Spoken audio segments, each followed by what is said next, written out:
So as we develop the project, you know, we're dealing with the Corps of Engineers on this property. I believe there's one property owner. We're going to build a new bridge adjacent to the old bridge.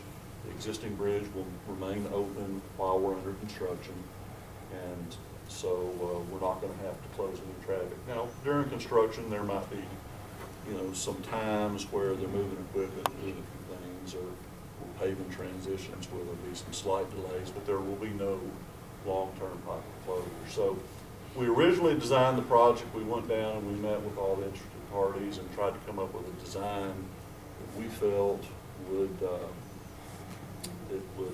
solve all the problems.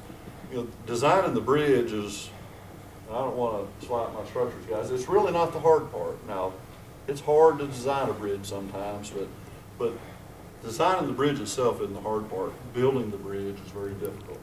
The first issue is the water is over 100 feet deep here. Our piers coming up out of the bottom of the river will be about 200 feet tall when you get up to the big bridge structure. Building foundations underwater in 100 feet of water is difficult work. So that's a big factor on the project. The steepness of the ravine going down to the river makes it very difficult as well.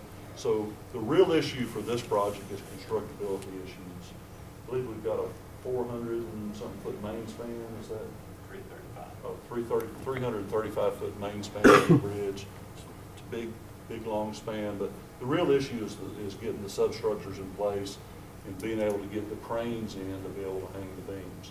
So our original design had some pretty significant impacts to the parking lot and the marina there, and working with the Corps of Engineers and the marina, we tried to come up with a design that we felt was a good design that worked for us and worked for the marina. The marina ultimately was not satisfied with our design, so we went back again, tried to redesign the project and come up with a different type of design that would work. Ultimately, we never really could satisfy the marina on issues, and so we kind of backed up and looked at it again and said, well, how else could we do it? So we brought in a lot of contractors and did what we call a constructability review. I guess how many have we had? Five different constructability reviews with various contractors, and so we have come up with a way to build the bridge from the water and from the roadway, and so we're not going to have to be down into the you know, off our reservation, so to speak, with the bridge. It will run our cost up a little bit more, but we are under a timing issue. Old bridges deteriorate a lot faster than newer bridges, and it's true of anything that has a little bit of age on it.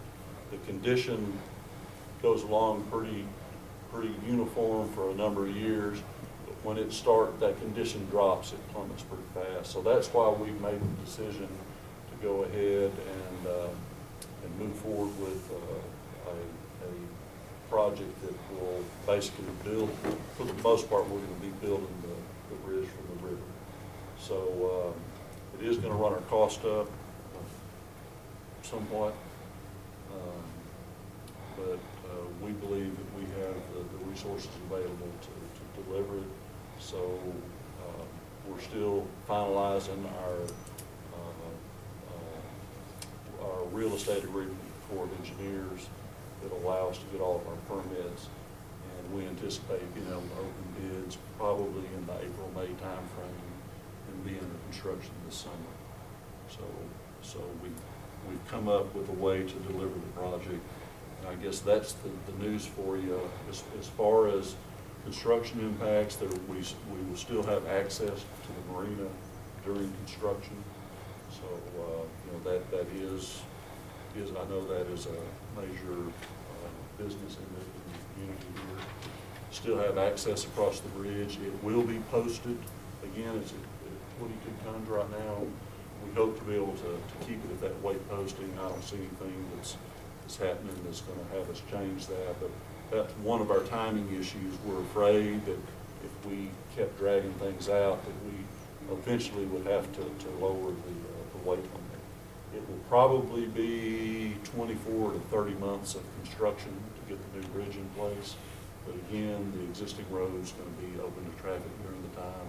Certainly there will be some construction delays through there, but it's mainly just going to be narrowing of the shoulders and the barrels.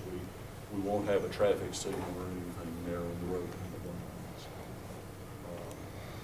So that's kind of where we're at on it. I don't know if